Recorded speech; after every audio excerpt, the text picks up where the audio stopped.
M2 டிரைவருக்கு வரவேற்கிறோம்.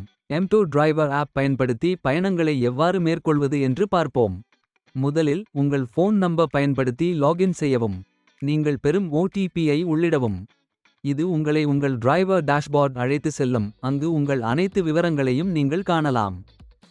அது முடிந்ததும் தொடங்குவதற்கு ஸ்டார்ட் என்பதை தட்டவும். M2 உங்களுக்கான பயணங்களை தானாகவே கண்டுபிடிக்கும். ஒரு பயணம் தோன்றும் போது அதை ஏற்றுக்கொள்ள உங்களுக்கு 30 செகண்ட்ஸ் இருக்கும். ஏற்றுக்கொள்ள ஸ்வைப் செய்யவும். பிக்கப் இடத்தை அடைந்த பிறகு அரைவ்ட் ஃபார் பிக்கப் என்பதை ஸ்வைப் செய்யவும்.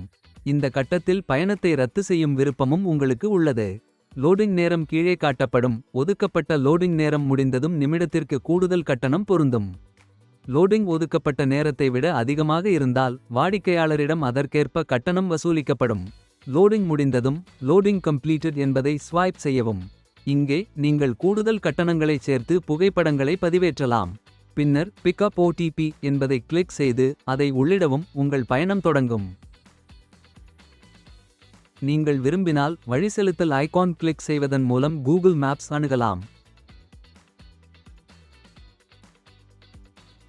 நீங்கள் டெலிவரி இடத்திற்கு வந்ததும் அரைவ்ட் ஃபார் டெலிவரி என்பதை ஸ்வைப் செய்து ஒதுக்கப்பட்ட நேரத்திற்குள் இறக்குவதை முடிக்கவும் மற்றும் அன்லோடிங் கம்ப்ளீட் என்பதை ஸ்வைப் செய்யவும்.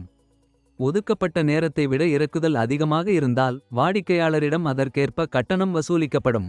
அன்லோடிங் கம்ப்ளீட்டட் பேஜில் நீங்கள் கட்டணங்களை கோரலாம். புகைப்படங்களை பதிவேற்றலாம். பின்னர் டெலிவரி OTP-ஐ பெறலாம். இறுதியாக உங்கள் வாடிக்கையாளரை மதிப்பிட்டு டன் என்பதை கிளிக் செய்து டேஷ்போர்ட் திரும்பவும். அங்கு நீங்கள் பயணங்களை தொடங்கலாம் அல்லது நிறுத்தலாம்.